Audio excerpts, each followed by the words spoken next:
Je constate que la crise actuelle a tendance à générer chez beaucoup de RH encore plus de stress que cela pouvait en occasionner auparavant. Beaucoup de RH vont avoir tendance à se soumettre à une sorte de pression à l'exigence qui va se concrétiser par le sentiment de vouloir être infaillible, irréprochable et de se dire je dois soutenir mes collaborateurs et ma direction car la période le nécessite, je ne dois pas faire d'erreur puisque nous sommes dans une situation de crise. Mais se protéger soi-même, c'est la priorité et c'est par là même qu'on va éviter tout stress inutile et dans les pires des cas, on peut arriver dans des cas de burn-out si jamais on est dans un stress qui est beaucoup trop problématique. Et quelle que soit la période, il faut pouvoir éviter ce stress et se faire passer en priorité. C'est pour ça que je vous ai proposé cette semaine de parler de lâcher prise. Alors le lâcher prise, qu'est-ce que c'est? Si on étudie la définition, ça nous donne une définition qui est assez simple et qui nous explique de quoi il en retourne. C'est donc un moyen de libération psychologique consistant à se détacher du désir de maîtrise. Et c'est vraiment le mot important, c'est le mot maîtrise, parce qu'il faut bien comprendre que nous n'avons pas de contrôle sur les circonstances extérieures, nous avons seulement un contrôle sur la manière dont nous les percevons.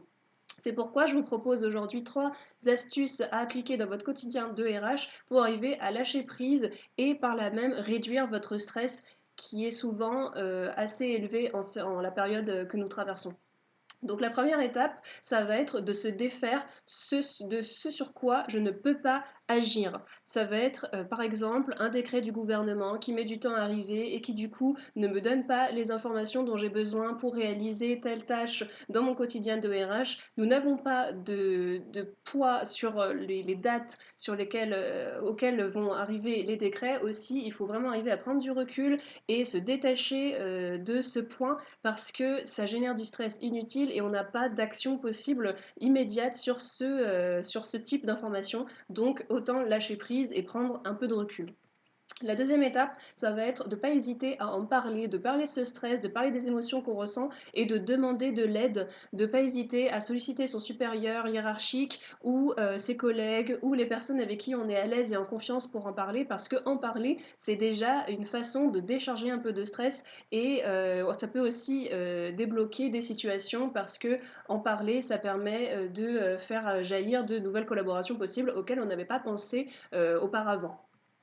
Et le troisième point dont je voulais vous parler aujourd'hui, c'était l'idée de se fixer des objectifs atteignables et de se récompenser lorsqu'ils sont atteints. Et c'est très important de se récompenser parce que ça va permettre d'avoir un sentiment de satisfaction qui va contrebalancer ce stress qu'on aura pu avoir dans la journée. Et c'est aussi très important donc se fixer des objectifs atteignables et réalisables parce qu'il n'y a rien de plus frustrant que d'avoir une to-do list à rallonge dont la moitié n'est pas remplie à la fin de la journée et ensuite, eh ben, ça donne un stress donc qui est inutile. Il vaut mieux se fixer des objectifs un peu plus bas, mais qui sont atteints à la fin de la journée et ressentir une certaine satisfaction. Et donc, le but de tout ça, et ce qu'il faut certainement pas oublier, c'est que votre métier de RH, elle ne définit pas qui vous êtes. Vous êtes bien plus importante que votre position de RH, et c'est pour ça que c'est très important de se faire passer en priorité. Bien que nous soyons en crise, il est très important que vous conserviez des moments pour vous, pour faire ce que vous aimez, et surtout pour avoir du repos et pouvoir revenir pleine d'attaque le lendemain. Et donc, n'hésitez pas à vous redire que vous êtes plus importante que votre poste, faites-vous passer en priorité. Voilà.